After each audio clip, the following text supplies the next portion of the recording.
argumento que eu vou apresentar aqui hoje concerne, basicamente, ao primeiro livro do Tratado da Natureza Humana e, principalmente, as primeiras seções.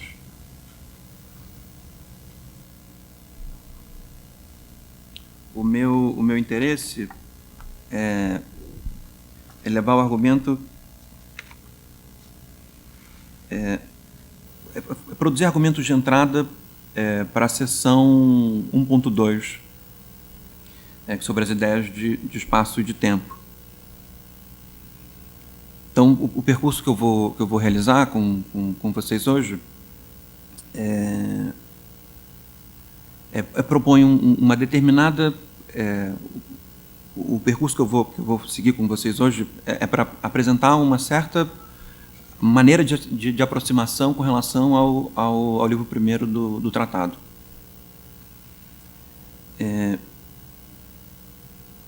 E em função dessa aproximação, poder oferecer uma leitura da seção 1.2 do livro primeiro.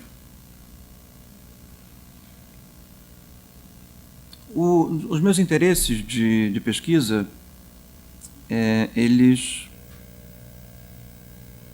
como já se denota dessa exibição, né, na tela,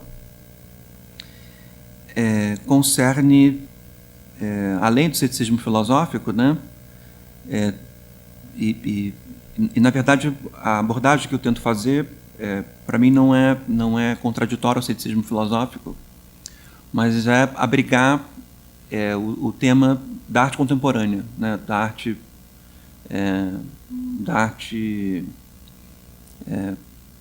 convencionada de se chamar contemporânea.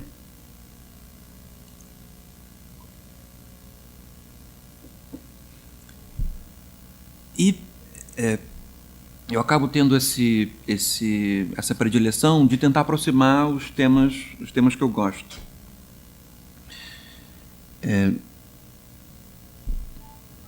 Então, a leitura que eu faço hoje do primeiro livro do tratado concerne também a um esforço de aproximação entre essa parte da filosofia do Hume, né, e esse fenômeno difuso que se pode chamar de arte contemporânea.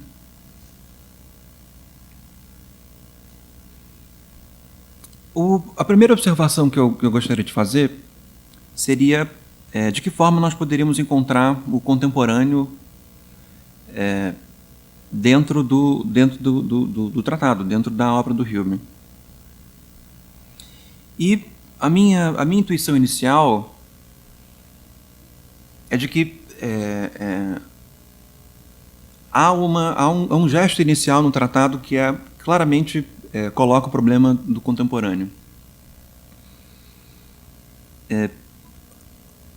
Uma série de discussões que se travam acerca da recepção do pensamento do Hume, né, a interpretação do pensamento do Hume, ela concerne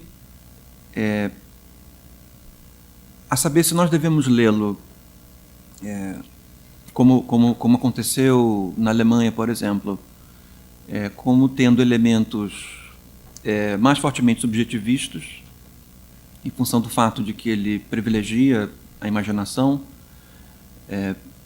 de um modo talvez não tão desconhecido dos pensadores ingleses, mas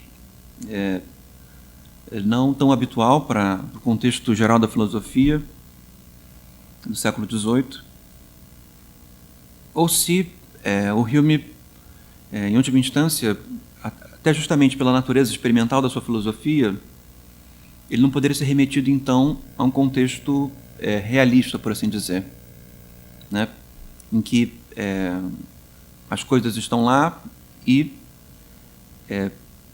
nós devemos conhecê-las. O fato é de que o Hume autoriza boa parte dessas duas leituras. Sim, ele é um autor,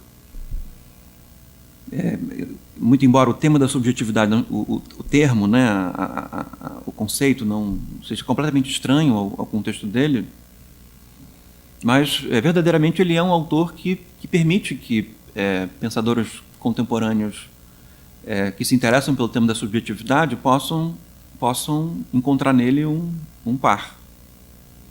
E alguém que produz uma virada em filosofia em que questões relacionadas ao privilégio do sentimento e da imaginação possam ser levadas a cabo. E, ao mesmo tempo, o Hume também é um autor que pode ser fortemente recepcionado por formas de fazer filosofia que aproximem a filosofia da ciência, por exemplo.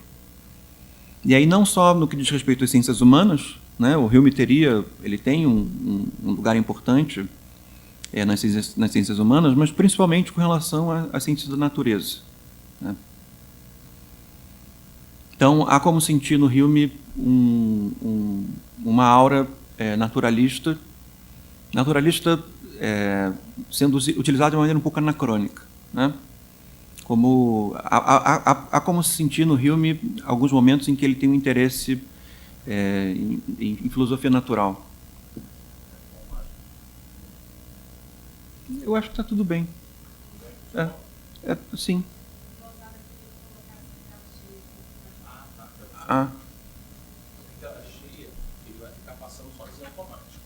Então talvez eu prefiro assim, porque eu controlo a passagem, né? Ok.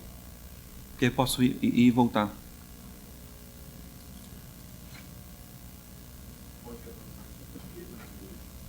Então, permite... ele pode ser lido dessa forma. Eu acredito que uma das maneiras de tentar colocar esse problema, de perceber essa dimensão, pode concernir a problemática do extemporâneo, né? Quem vem antes do que, e em função do que, e em função da determinação do que vem antes do que, nós poderíamos, em última instância, saber se deveríamos privilegiar a natureza ou se deveríamos privilegiar o sujeito. Então, se a natureza ela nos precede e nós começamos a conhecê-la já tendo-a em torno de nós, nada mais justo que, num esforço de alguma humildade, talvez, de nós dedicarmos a conhecermos os seus mistérios. E se viemos antes da natureza e a colocamos, e colocamos a natureza a nós, uma função um pouco mais demiúrgica, talvez, por uma relação de precedência, nós deveríamos então nos dedicar a conhecer a nós mesmos, aquilo que nós podemos conhecer, que somos nós mesmos. Mas me parece que essas duas observações extemporâneas, elas são estranhas ao Hume. Não parece que seja o que o Hume quer fazer, o que ele busca com o tratado. E é por isso que eu inicio a discussão sobre o contemporâneo no Hume, dizendo que, para o Hume, essa relação é uma relação de contemporaneidade. Ou seja, nós e a natureza acontecemos ao mesmo tempo. Evidentemente que, em nós e a natureza termos nos dados ao mesmo tempo, isso nos faria, nos geraria uma interrogação, que é o fato de que nós não temos muita razão para achar isso, né? Da mesma maneira que quando nós nascemos já há uma humanidade que nos precede, o mais provável é julgarmos que antes de nós alguma coisa tenha nos precedido e o que nos precedeu foi a natureza, independentemente do tipo de teoria que se utilize para explicar o nosso aparecimento. O Hume não está, em última instância, preocupado em estabelecer uma origem hipotética da natureza ou uma origem hipotética da natureza humana. Mas, ao mesmo tempo, também estranha a sua filosofia, e, ao mesmo tempo, eu acho que é estranho de maneira geral, A realização imaginativa, eu acho que é um esforço imaginativo excessivo de nós nos colocarmos, de nós pensarmos aquilo que era antes de estarmos.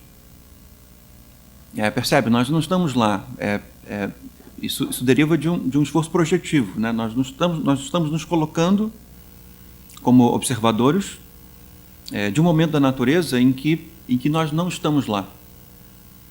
Me parece que esse esforço de projeção imaginativa ele é claramente estranho ao Hume. E, ao mesmo tempo, ele é um esforço estranho.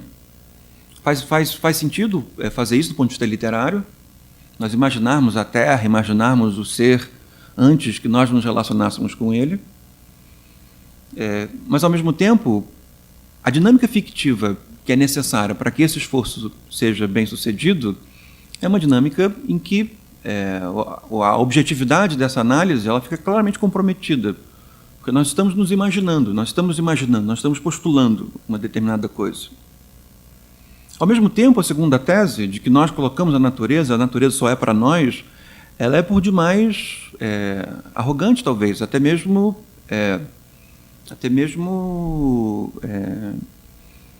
narcísica. Então, quando o Hume fala da nossa relação com as impressões, e a partir disso começa a se desenhar a experiência para ele,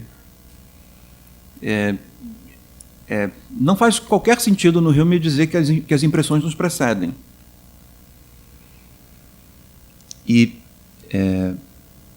Mas, ao mesmo tempo, não faz tanto sentido dizer, nesse primeiro livro, que as impressões nos sucedem propriamente.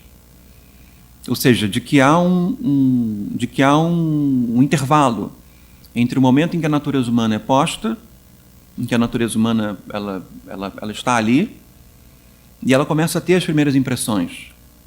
Não parece haver essa defasagem entre a natureza humana e a aquisição das impressões.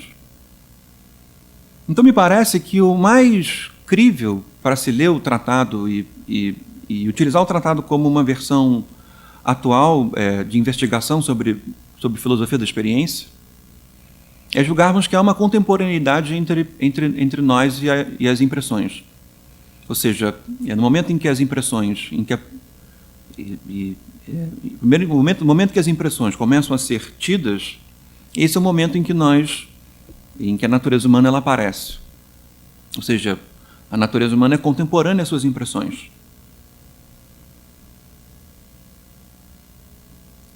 Então, me parece que é mais crível julgar que há uma contemporaneidade no Hume entre a natureza humana e a natureza. Os dois estão juntos.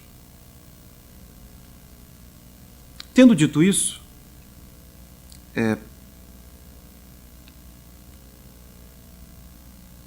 é importante também. Eu gostaria de fazer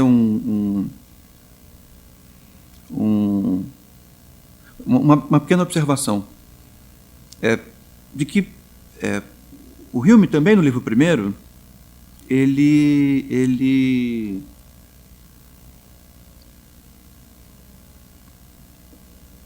se preocupa fortemente em dizer que não existe uma realidade das formas geométricas, não há uma realidade uma realidade em si das formas geométricas. Dizendo outras palavras, ele diz que não há uma realidade em si do abstrato, né? Que as formas geométricas elas são relações entre ideias, né? Elas são ideias da razão, para usar uma outra expressão. Elas são coisas que nós fabricamos e parte dos elementos que são utilizados para que elas sejam fabricadas podem ser encontrados na experiência, ainda que o que faz com que o jogo da abstração geométrica funcione é justamente essa oposição que se dá com relação à experiência. E, dizendo isso, nós poderíamos perceber que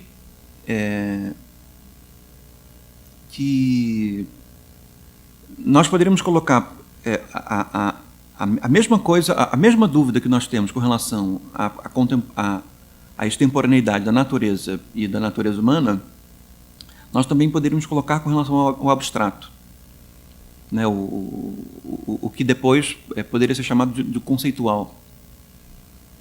Porque o movimento, se nós fôssemos nos guiar pelo movimento mais intuitivo,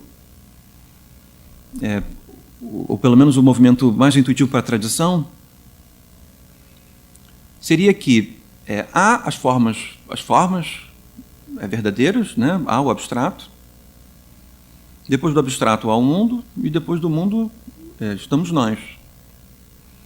De tal maneira que o abstrato ele é verdadeiro nele mesmo, não porque nós produzimos um jogo em que o verdadeiro funcione, mas porque não porque nós realizamos uma atividade em que o verdadeiro funciona, uma boa atividade em que o verdadeiro funciona, mas porque ele é verdadeiro em si mesmo.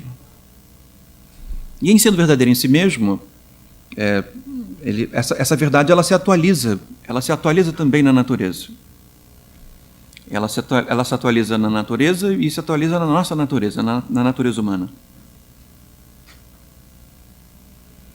Então, nesse sentido, nós poderíamos dizer também que, mesmo com relação ao abstrato, a relação é uma relação de contemporaneidade. Ou seja, no momento em que nós temos, no momento que as primeiras impressões aparecem, no momento em que a natureza humana se dá, a natureza humana como contemporânea às impressões, uma das atividades que a natureza humana, por assim dizer, começa a poder desenvolver a partir dessa contemporaneidade é ser capaz de formular formas, formular abstrações. Ou seja, existe uma certa potência da abstração, uma certa dimensão do abstrato, uma certa dimensão do formal, do geométrico, que é contemporânea a nós, ainda que, para que esse jogo funcione, nós precisamos atualizá-lo, nós precisamos atualizá-lo numa certa disciplina. Essa concepção do contemporâneo, de perceber que o que Hume está querendo colocar no primeiro livro do tratado é justamente o problema do contemporâneo, de que a relação contemporânea entre os pares, o fato de que os pares são temporalmente contemporâneos, de que isso muda a maneira como uma ciência da natureza humana lida com eles. Isso, para mim, parece alterar pelo menos a recepção pela qual se deu com relação ao método experimental, mas principalmente isso marca a originalidade do método experimental no Hume. Marca a originalidade do método experimental no Hume, porque ele diz, né, que uma dos objetivos do tratado, até o subtítulo do tratado é justamente esse, né, trazer o método experimental para assuntos em que o método experimental não estivesse,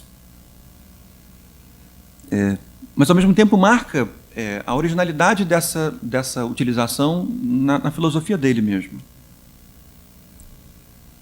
que é o fato de que o experimental e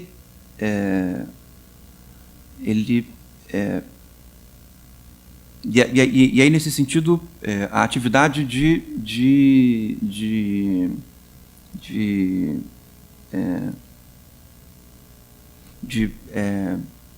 realizar abstratamente determinados atos, determinadas condutas que nós já percebemos, né, que nós já vemos, mas revisitá-las na nossa imaginação, recolocá-las para funcionar na nossa imaginação, né, criar experimentos mentais.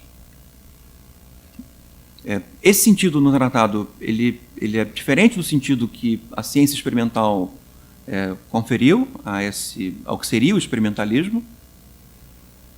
Mas um elemento que é interessante é de que o experimental no Hume ele é é profundamente ligado à própria dimensão da experiência. Ou seja, existe uma experimentalidade intrínseca à experiência.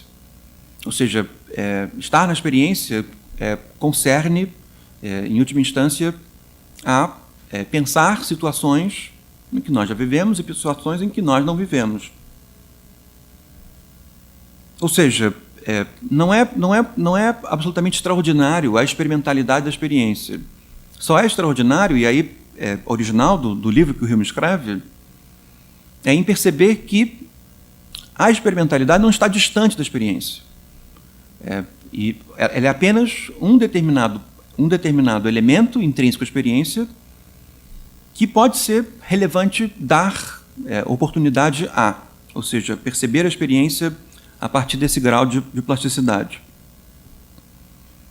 E, concluindo essas observações iniciais, eu teria que chegar às seguintes conclusões: de que a relação entre a experiência e a natureza humana é uma relação entre contemporâneos, né? A experiência e a natureza humana são contemporâneos, e essa própria contemporaneidade traz consigo algumas atividades que são atividades elaboradas, atividades complexas. Dentre elas, a experimentalidade, e porque a experimentalidade está prevista, também o uso do abstrato. Ou seja, o abstrato não nos precede, mas, ao mesmo tempo, o abstrato não é distante de nós. As formas geométricas, em última instância, não nos precedem, mas elas estão próximas a nós. Elas, digamos assim, as suas partículas, elas se dão contemporaneamente a nós. Os elementos que estão em questão nas formas geométricas se dão contemporaneamente a nós. Tendo isso sido dito,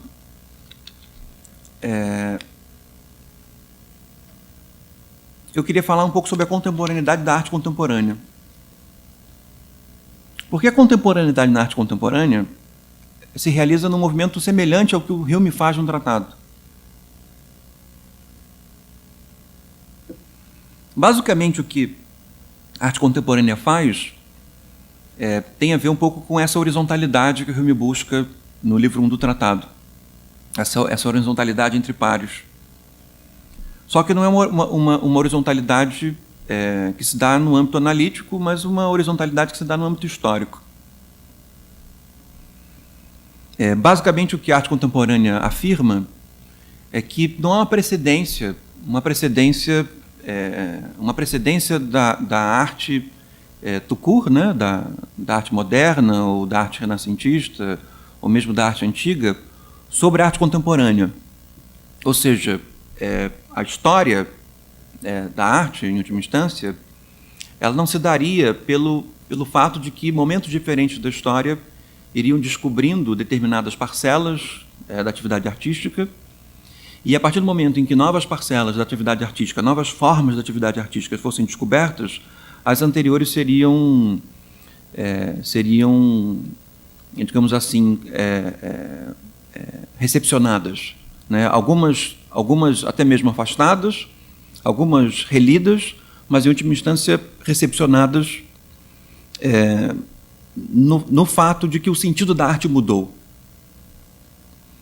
O que o contemporâneo faz com relação à história da arte é, em última instância, uma afirmação radical de que toda arte, em última instância, é uma arte contemporânea. Ou seja, mesmo em períodos históricos em que o contemporâneo não era praticado, o contemporâneo só não era praticado não porque ele não estivesse lá, não houvesse disponibilidade a ele, mas por uma razão de cegueira, talvez, uma relação de indisponibilidade. E isso faz com que a arte contemporânea, nas suas primeiras dimensões, nas suas primeiras afirmações, ela tem assumido um perfil fortemente iconoclasta. Porque é a busca da horizontalidade e, na verdade, é a busca para que a horizontalidade seja vista. E para que a horizontalidade seja vista, admitida, e aí faz parte um pouco da política da arte contemporânea, ligada à criatividade da arte contemporânea, era necessário um embate com a arte tida tradicional e com os sentimentos tradicionais que impediam que a arte contemporânea aparecesse. Aqui nessa primeira imagem, vocês podem perceber um exemplo disso, que é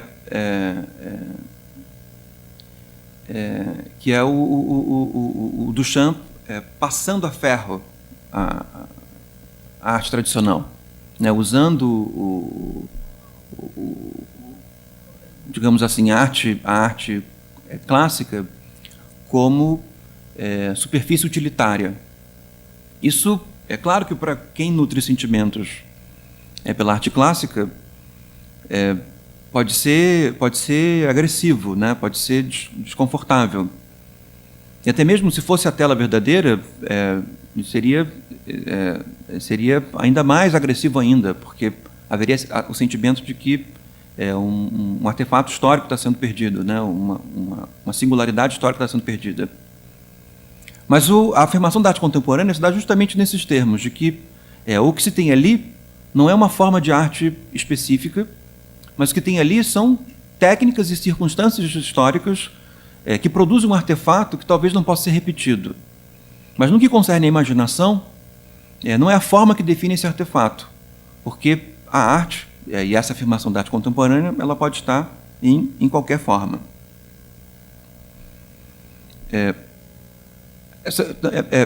O Duchamp tem uma implicância, né?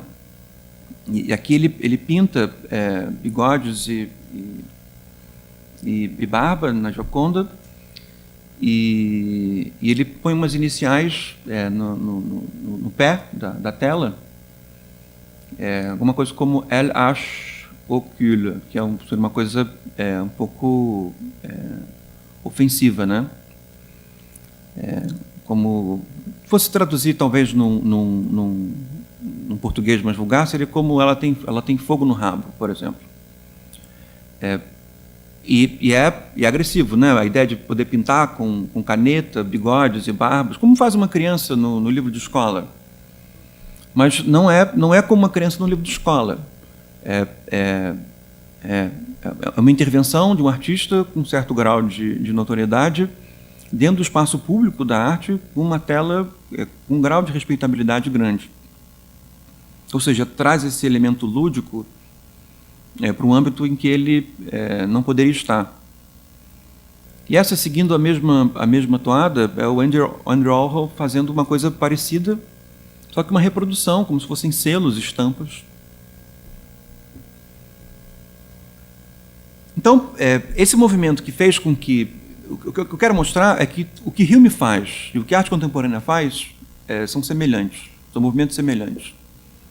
O que o Hume faz, a arte contemporânea faz, concerne a mostrar que uma relação de extemporaneidade, que antes nós admitíamos, em última instância, não se dá. Ou seja, a natureza humana ela é contemporânea à natureza, o que faz com que o narcisismo de ambos sejam contidos, tanto da natureza quanto da natureza humana. E a mesma coisa com relação entre a arte contemporânea e a arte clássica, que é uma absorção da arte clássica dentro da arte contemporânea. Ou seja, toda a arte, em última instância, independentemente do momento em que ela foi feita, ela é contemporânea. E não contemporânea no sentido de que ela é contemporânea a si própria, de que todo o tempo atual é contemporâneo. Não é esse sentido, né, de que esse momento é um momento contemporâneo a mim, porque é agora que eu estou falando. Não nesse sentido. Mas no sentido de que as formas de arte sempre compartilharam o estatuto básico da arte, em última instância. Ou seja, elas conversam entre si em grau de igualdade, no que diz respeito à experiência que consolidam. Isso faz também com que não só todas as obras de arte sejam obras contemporâneas, mas, ao mesmo tempo, um esforço ainda mais agressivo, que é fazer com que qualquer coisa possa ser, em última instância, arte contemporânea. Que, às vezes, é visto com um certo tom jocoso, mas, ao mesmo tempo, esse tom jocoso ele acaba encontrando limites no fato de que as mesmas instituições, os mesmos jogos sociais que protegem a Gioconda protegem também uma caixa de sabão em pó e protegem também uma lata de sopa. Citando os exemplos mais mercantis do Andy Warhol, mas também podendo citar os exemplos mais iconoclastas, como o urinol do Duchamp. Né? Eles estão, do ponto de vista político-social, eles estão em pé de igualdade, mas isso tem a ver um pouco com a política da arte contemporânea, mas mais do que isso, eles estão em pé de igualdade do ponto de vista histórico. Esse é o ponto. Ou para não me comprometer com uma palavra, elas são contemporâneas do ponto de vista temporal. Ou seja, elas compartilham os mesmos elementos. E por isso elas estão no mesmo tempo. Isso faz com que a arte contemporânea, e esse movimento também eu vejo como sendo muito similar ao movimento que o Hume realiza, com que ela tenha que se disponibilizar ao abstrato. Né? Se todas as coisas podem ser arte, a arte começa a ter que dizer coisas. No caso do Hume, isso se dá fortemente com relação à história da filosofia. Ele caracteriza algumas relações filosóficas que são tidas como naturais, como sendo habituais. Uma delas é a identidade, por exemplo, a outra a contradição. E ele mesmo diz que, se eu vou à experiência e observo as coisas, elas nunca são idênticas a elas mesmas. E uma coisa pode parecer com a outra, pode ser semelhante, mas idêntica elas não são. E, ao mesmo tempo, a relação de contradição ou de contrariedade, cada uma no seu lugar, elas também não são observáveis. É preciso estabelecer um critério de definição do que vai ser entendido como identidade, quais serão os termos que vão ser entendidos como contraditórios, para que a identidade e a contradição possam ser fixadas. Quando o Hume diz isso, ele mostra que existe uma certa artificialidade no discurso filosófico, um certo artifício no discurso filosófico. Isso não é ruim para ele, isso é bom. E só se torna ruim porque a filosofia, para ele, tende a um certo grau de melancolia, um certo grau de delírio, um certo grau de afastamento com relação à experiência. Mas, em última instância, o que Hume quer dizer é de que qualquer coisa, em última instância, pode ter uma natureza conceitual filosófica. Não é difícil que alguma coisa se torne filosófica, se torne conceitual no sentido filosófico. Qualquer coisa pode se tornar, potencialmente, pode se tornar um conceito filosófico. O fato de que, se eu aproximo as relações da experiência, a tendência é que esse conceito se torne cada vez mais consistente, ao mesmo tempo cada vez mais desnecessário. Né? Ou seja, o conceito filosófico ele tem uma relação grande entre o afastamento com relação à coisa, né? Um certo delírio, uma certa alucinação, mas, ao mesmo tempo, o seu aspecto, como eu posso dizer, quimérico, ele é diretamente proporcional. Ele se afasta da experiência e ele vai se tornando quimérico. Então, me parece que tanto o Hume quanto a arte contemporânea promove uma certa, entre aspas, vulgarização dos seus âmbitos. Né? Há uma vulgarização forte do âmbito filosófico, ou seja, não basta simplesmente pensar pela identidade, pela causalidade para fazer a filosofia. Ao mesmo tempo, não basta fazer pintura, não basta saber fazer escultura, não basta saber fazer gravura, dominar as técnicas para se tornar um artista. É preciso outra coisa, né? Para fazer. Qualquer um pode fazer obra de arte, mas é preciso não é condição dominar uma técnica. Isso não é mais suficiente. E ao mesmo tempo, é muito fácil fazer arte, porque qualquer coisa pode ser tirada do seu contexto comum e levada a um contexto artístico. Ou seja, é preciso uma outra coisa para que o objeto artístico se torne relevante, em última instância. Então, tanto o Hume quanto a arte contemporânea acabam nos fazendo perceber que A atividade conceitual é uma atividade, digamos assim, relevante, né? Uma atividade é o âmbito do problema, né? Fazer filosofia demandaria saber como conseguir produzir o abstrato numa medida de distância e proximidade adequada. E a mesma coisa com relação à arte. A arte se torna relevante no grau em que a abstração nela consegue dizer coisas, significar coisas. Nessa segunda imagem, nessa próxima imagem, há uma obra de um artista contemporâneo chamado Józef Kosuth, e que nisso de dar paternidade às pessoas, né, ele seria um dos pais da arte contemporânea, da arte contemporânea nesse matiz, né, no matiz conceitual. E essa tela, em que eu acho que é uma tela que poderia ser utilizada dentro do tratado, do livro primeiro, acho que ela exemplara um pouco da dinâmica simples que o Hume quer mostrar para a experiência, né? E o modo pelo qual nós podemos dizê-la. Mas ela é basicamente isso, é uma cadeira que, para qualquer um que tenha um espírito mais clássico e menos disponível ao contemporâneo, vai soar como trivial. Mas é basicamente uma cadeira, a fotografia de uma cadeira, a representação da cadeira e a definição dicionária da cadeira. E aí é uma definição simples de dicionário, né? O que é uma cadeira?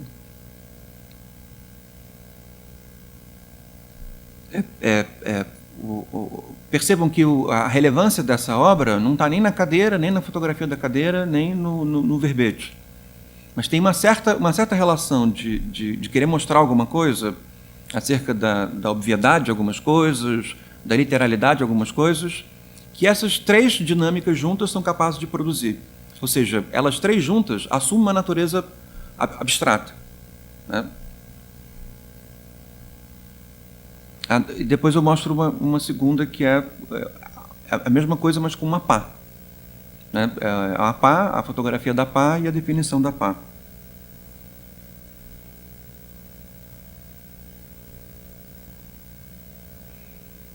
Então me parece que, tanto para um âmbito quanto para o outro, tanto para o tratado do Hume quanto para a arte contemporânea, a consequência maior da contemporaneidade, que os dois parecem estar problematizando, produz uma quebra de narcisismo muito forte.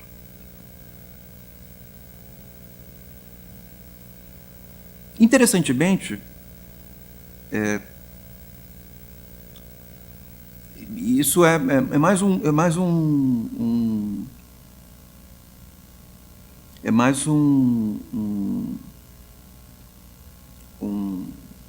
dado interessante, né? Não tem uma natureza conceitual.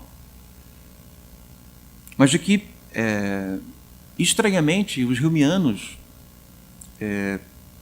têm uma disponibilidade muito grande, você percebe isso nos estudos sobre Hume, uma disponibilidade muito grande ao contemporâneo.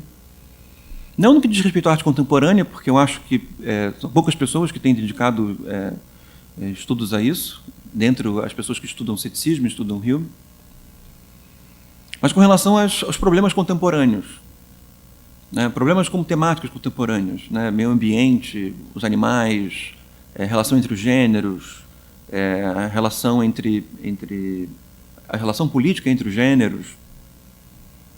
De uma maneira geral, e eu acho que isso se deve aos argumentos que eu apresentei precedentemente.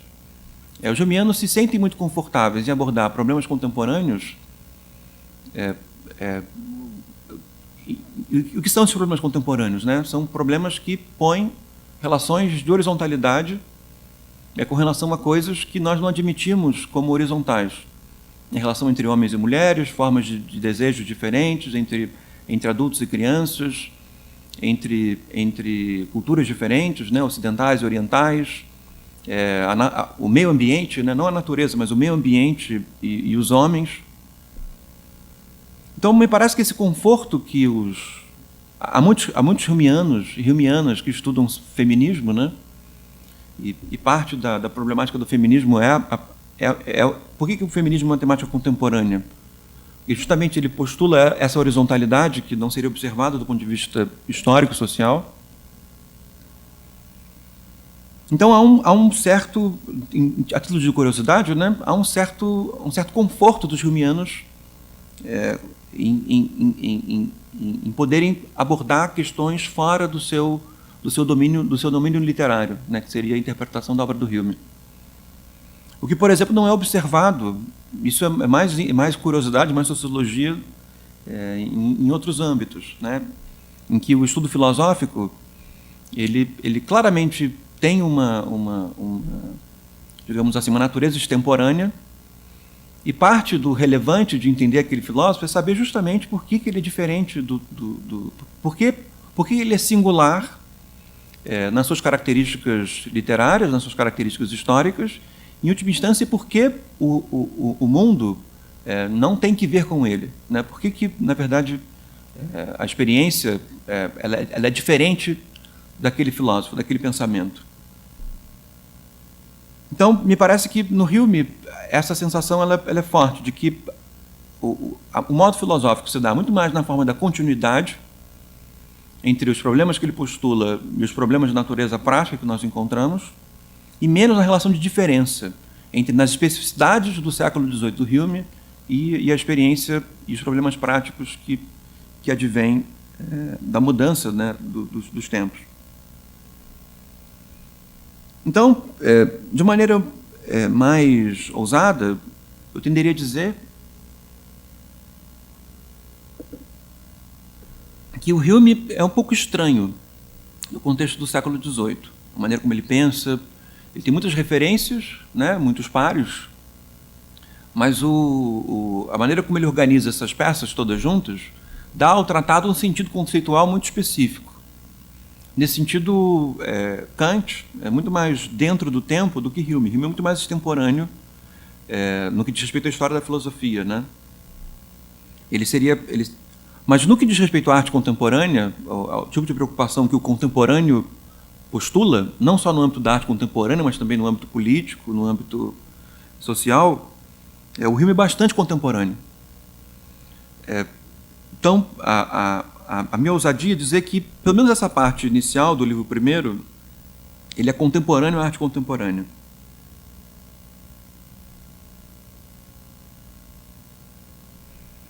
Quando se começa a ler o tratado,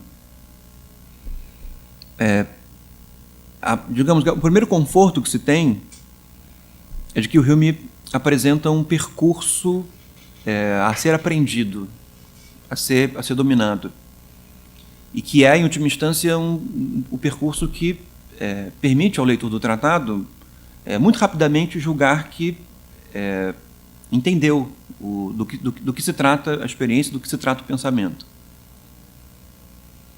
As relações que ele privilegia no livro primeiro, no começo do livro primeiro, são as relações entre impressões e ideias e o fato de que essas ideias podem ser associadas, para dizer assim de maneira mais simples. Então, impressões, ideias e ideias se associam. E quando o Hume vai tratar da impressão, da ideia, e distingue as duas, ele é muito cuidadoso em dizer de que a diferença entre as duas é de que uma é mais intensa do que a outra, né? De que a impressão é mais intensa que a ideia. É tão somente isso, simples assim. Então, enquanto a ideia é esmaecida, a impressão é vívida. Mas ele diz mais do que isso. Ele diz que a impressão é uma imagem mais vívida do que a ideia. E a ideia é uma imagem esmaecida se comparada à impressão. Há quem julgue que o Hume, na verdade, estava fazendo uma metáfora, né? Ele estava dizendo que a impressão é tal como se fosse uma imagem e a ideia é tal como se fosse uma imagem que, se comparada à impressão, seria uma imagem menos intensa. Mas eu não acho que o Hume tem usado essa palavra, imagem, no sentido metafórico. Eu acho que ele estava realmente querendo dizer que no que a natureza humana começa a se estruturar, as relações básicas são relações entre imagens mais intensas e imagens menos intensas. A característica maior da imagem mais intensa é de que a imagem mais intensa, ela, justamente pela sua intensidade, ela se impõe. Ela não negocia conosco, em última instância. É tanto no sentido concentrado quanto no sentido difuso. Tanto eu não consigo tergiversar com relação às impressões que eu tenho diante de mim, como também, e as impressões têm essa natureza, né, da presentificação, mas como eu também não consigo tergiversar com as impressões difusas, né? Eu tenho a impressão de que existe um portão atrás dessa porta. Também tem uma natureza inegociável. Ou seja, existe um âmbito das imagens, que é um âmbito em que as imagens possuem uma vividez em comum, se comparadas com as ideias, em que a nossa posição com relação a elas é uma posição de passividade. Né? Nós somos passivos diante das impressões que se nos apresentam. Mas com relação às ideias, não. Ele diz, são imagens menos vívidas, né? Imagens menos intensas. E essa perda de vivacidade que as ideias possuem permite uma operação especial com relação às ideias, que é a associação entre ideias. O Hume diz que, na maior parte dos âmbitos, essa relação de associação ela não é propriamente arbitrária, né? Os hábitos, a experiência, as repetições acabam que induzem, por assim dizer, o modo pelo qual nós associamos as ideias, mas o fato de que, segundo uma certa força de vontade, uma certa disposição, as imagens podem ser associadas. O que significa isso? Nós podemos pegar um pedaço de uma imagem e associar com a outra. Nós podemos compor imagens diferentes. Nós podemos sobrepor imagens diferentes. Até mesmo ele dá princípios pelos quais, via de regra, nós associamos as imagens. Né? Podemos colocá-las por semelhança, podemos associá-las por contiguidade, mas o fato de que esses princípios associativos eles não são exaustivos. O fato de que a associação ela conta com essa imagem menos vívida para que, em função da sua falta de vivacidade, seja produzida uma liberdade. A liberdade é a liberdade associativa. Qualquer pessoa mais ou menos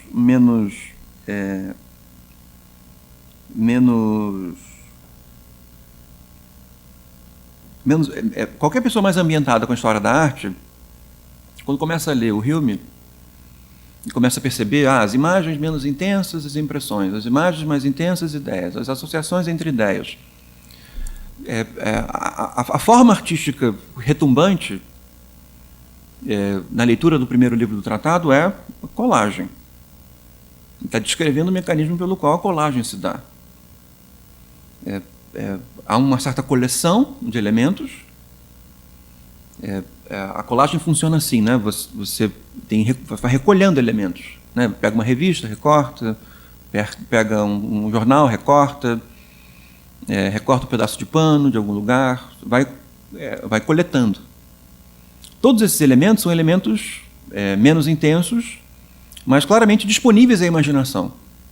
Eu posso colá-los da maneira como eu bem entender. Haverá um certo princípio de composição para essa colagem, mas esse princípio ele pode ser tergiversado. A primeira impressão que se me apresenta quando eu leio o primeiro livro do tratado é que abre-se até mesmo uma certa disponibilidade contraintuitiva, né? Porque se nós talvez as crianças façam mais isso, né? Associam coisas mais absurdas. Mas a partir do momento que se lê o tratado, a primeira demanda que se nos apresenta é use, né? Gaste isso. Se a associação de ideias é realmente um princípio tão nobre dentro do que faz a imaginação, então, por que eu não pratico mentalmente, com experimentos mentais, essa prática associativa e produzo imagens esdrúxulas, que não vão se tornar crenças, não vai se tornar nada muito específico, elas vão se perder. Elas não vão se tornar elementos históricos, elas vão simplesmente ser colagens absurdas. E assim eu as fabrico.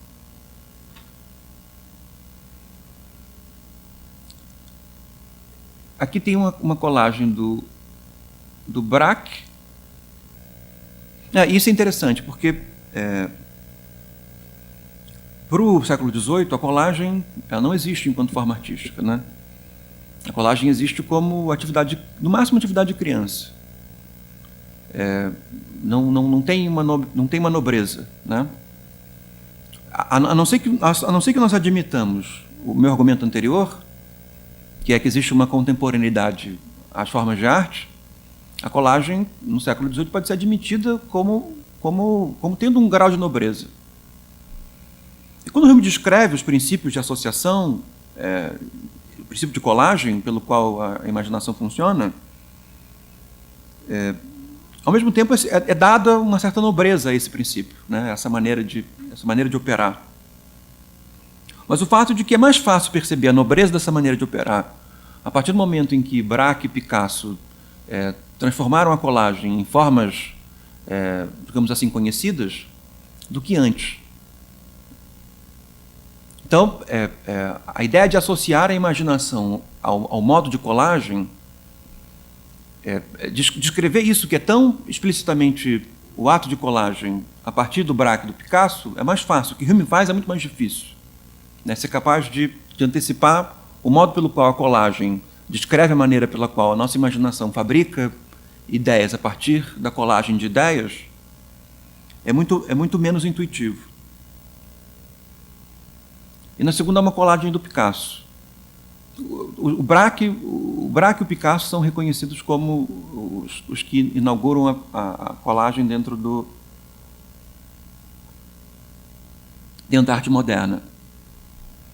Interessantemente, a colagem ela é a menos moderna das artes modernas e automaticamente a mais contemporânea das artes modernas, porque ela tem características muito semelhantes a isso que o Rohr vai fazer depois, o que Duchamp faz, que é usar qualquer coisa para fazer arte, né? Recolher qualquer tipo de material para fazer arte.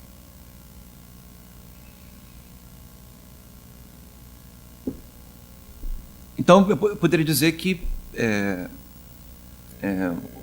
essa contemporaneidade que eu afirmo que Hume tem com relação à arte contemporânea, e o fato que ele escolhe como princípio associativo alguma coisa que remete imediatamente à colagem, são termos que podem ser conjugados, né? Não haveria como Hume escolher uma forma explicativa para a associação de ideias que fosse menos contemporânea do que a colagem, ainda que ele tenha algumas limitações históricas para ser capaz de afirmar a contemporaneidade de maneira completa. Mas, ao mesmo tempo, e eu me encaminho para o fim, parece que a colagem é um modo, justamente porque é a mais moderna das artes contemporâneas, é a mais contemporânea das artes modernas, a colagem ela claramente tem as suas limitações. E, ao mesmo tempo, se eu digo que Hume remete à colagem, se quando eu vejo uma maneira como Hume opera, isso me remete claramente à colagem, ao mesmo tempo, também tenho que admitir que Hume remete a uma coisa muito mais do que isso.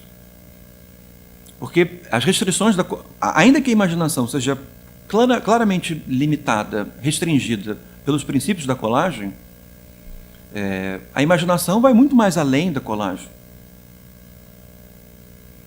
Então, ao mesmo tempo, me parece que nós temos que admitir que, para o Hume,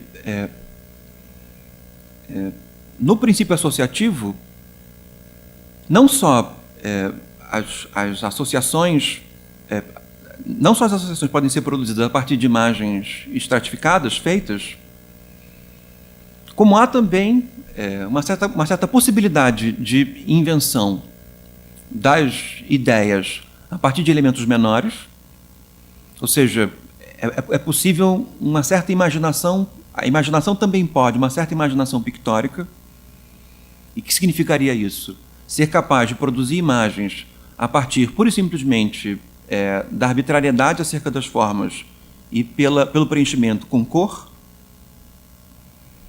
como essa mesma razão pictórica, ela teria uma função de mistura entre elas. Ou seja, ainda que a colagem seja um modelo que descreve muito bem o princípio associativo traz consigo também uma certa relação material entre as cores. Ou seja, o fato de que quando há associação entre ideias, também há associação entre as cores dessas ideias. E as cores dessas ideias se associando, as cores entendidas como material, elas começam a fazer parte intrínseca dessas novas ideias. Ou seja, as imagens não se comportam apenas como colagens, mas elas também se comportam como cores. Tanto no sentido formal, né, cor, pura e simplesmente, como no sentido material. O fato de que as cores estão impregnadas em determinado lugar e o suporte da cor influencia no destino final dessa cor. Então, eu consigo perceber que a imaginação é capaz de fazer colagens, como se a tinta fosse tinta acrílica, por exemplo, que você controla mais os limites, não passa de um lado para o outro, menos defeitos, mas ao mesmo tempo tem muito menos textura, como também há momentos em que a imaginação funciona como interação de óleo, né, em que eu não consigo controlar muito bem o limite entre uma e outra, mas o material claramente assume superfície, né? Eu posso dar volume à cor a partir da sobreposição do material.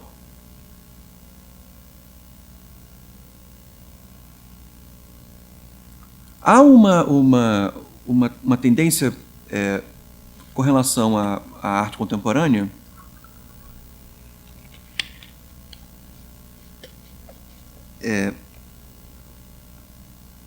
que, de uma maneira um pouco reativa, concerne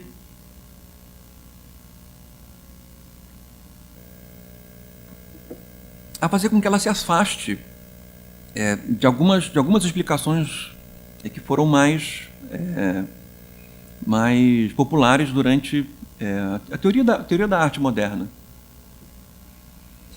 Talvez uma das que tenha sido mais importante foi justamente a que concerne a cor.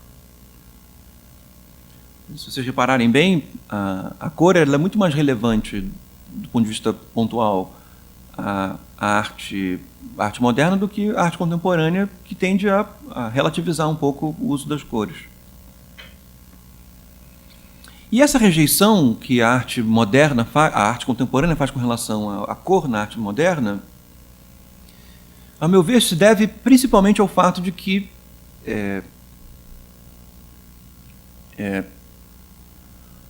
lidou-se mal com a cor. E o que eu quero dizer, o esforço de teorização da cor foi um esforço que deu aso ao que o Hume chamaria de francos delírios. O primeiro deles foi muito praticado, seria tomar para a cor um tipo de natureza verdadeira que antes seria representado pelas formas geométricas. Né? A ideia do conversa entre o absoluto, entre a transcendência e nós, da mesma maneira que poderia ser mediada pela matemática e pela geometria, também poderia ser mediada pela cor. E a segunda delas concerneu ao fato de que a cor foi francamente tomada numa mística cromática, né? Uma mística cromática. Essa mística cromática tendo asos metafísicos, mas essa mística cromática também remetendo a um certo domínio do nosso temperamento a partir das cores. Né, de que a cor vermelha a pessoa fica mais nervosa, o amarelo fica com fome. Né, talvez uma certa dinâmica behaviorista acerca do uso das cores. E nada mais estranho à arte contemporânea, esse tipo de preocupação com a cor. Ao mesmo tempo, nada mais estranho a Hume, esse tipo de preocupação com a cor. Então, o que eu digo a vocês é de que essa passagem entre as impressões e as ideias, a associação das ideias, que é uma passagem entre imagens mais intensas para imagens menos intensas, e a associação de imagens menos intensas, a partir de princípios que são remissíveis à colagem, e que nós também podemos remeter à colagem, digamos assim, pictoricamente pensada, né? Ou seja, com atributos que a colagem tout court não tem, de que todo esse percurso pelo Hume, ele problematiza a questão da cor. A cor é o elemento compositivo da imagem, ou seja, a impressão ela é cor em última instância. A ideia é cor também, mas esmaecida. Né? Não há imagem sem que haja algum elemento pictórico intrínseco a ela. E a associação se dá também no modo pelo qual as cores interagem entre ideias diferentes. Então, me parece que essa dimensão pela qual o Hume pensa o problema da cor, ela é muito mais, digamos assim, comedida, mas, ao mesmo tempo, ela é muito mais passível de ser percebida dentro do fenômeno contemporâneo.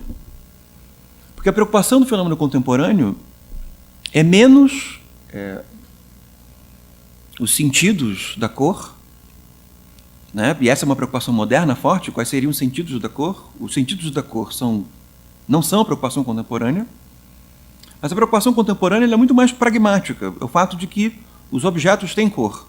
E todo objeto artístico que for utilizado, qualquer objeto comum que for incorporado à esfera artística, ele será um objeto que trará consigo a sua pictorialidade. Ou seja, a arte contemporânea e o Hume se preocupam com a cor de maneira muito semelhante, que é a cor como elemento mínimo da experiência. Tão somente. Nas últimas nós vemos as colagens que remetem a esse movimento também, que é limítrofe entre o moderno e o contemporâneo, que é o fato de que nós começamos a associar o absurdo. Né? A partir do momento em que nós temos consciência que a nossa imaginação funciona como uma colagem, nós colamos de maneira absurda. Aqui é uma série de gravuras de um artista surrealista chamado Max Ernst. E é uma série grande, né? São figurinhas pequenas, no máximo 30 centímetros de altura por 15 de largura, de 20 de largura, mais ou menos.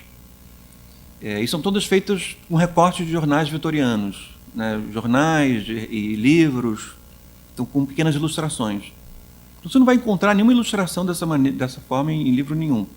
Mas todos esses elementos foram encontrados dentro de livros vitorianos. Então, a imaginação claramente funciona assim. Ela associa a cabeça de pombo de uma ave com o corpo de uma pessoa. Não há problema algum. Claro que é uma associação menos crível. Mas, ao mesmo tempo, ela é francamente passível de ser realizada. Uma cabeça de águia.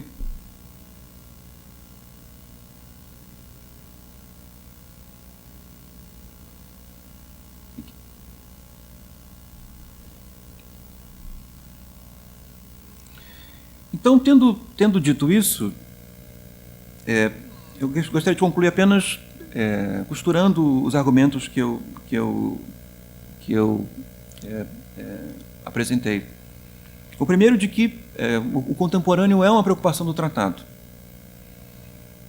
Ou seja, a relação entre as impressões e a experiência é uma relação de contemporaneidade. As duas se dão no mesmo tempo. De que essa relação é a mesma relação que se pode encontrar na arte contemporânea com relação à história da arte. De que as formas da história da arte são contemporâneas entre si. Tanto a contemporaneidade no Hume quanto a contemporaneidade na arte contemporânea faz com que a preocupação com o abstrato surja. O abstrato ele se torna mais concreto, ele se torna mais próximo da experiência e, ao mesmo tempo, nós temos mais a dimensão da sua plasticidade. Ou seja, tudo aquilo que se faz a partir de componentes mínimos que são abstratos. Seja ele um sistema filosófico, seja um objeto ordinário da vida. O contemporâneo tem como clara consequência a quebra do narcisismo, tanto com relação da arte entre ela, quanto da natureza com relação à natureza humana, ou da natureza humana com relação à natureza. Ou seja, o objetivo é perceber que, na experiência, as relações são horizontais. Isso nos faz perceber, e quando eu digo que Hume é contemporâneo, arte contemporânea, que a maneira como ele pensa a imagem é capaz de esclarecer fortemente esse fenômeno. Eu disse a vocês, só remontei a maneira como ele explica, da intensidade diferente entre a ideia e as impressões, mas de que não são apenas intensidades diferentes, mas que são imagens com intensidade diferente. Eu salientei o fato de que essa diferença, de que a presença da imagem, do termo da imagem, não é de nenhuma forma metafórica. Realmente está querendo dizer isso.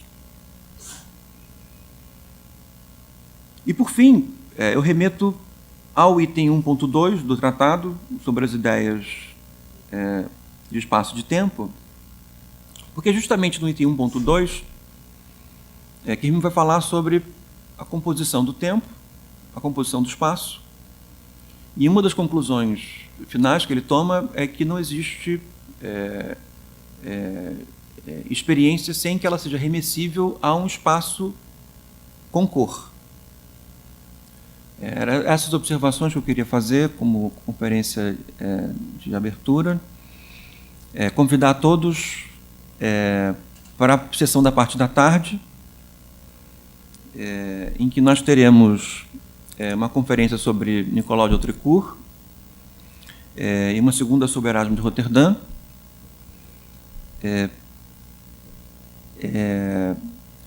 O professor Jefferson vai falar sobre o Nicolau de Autrecourt, a professora Fabrina vai falar sobre o Erasmo, e convidá-los também.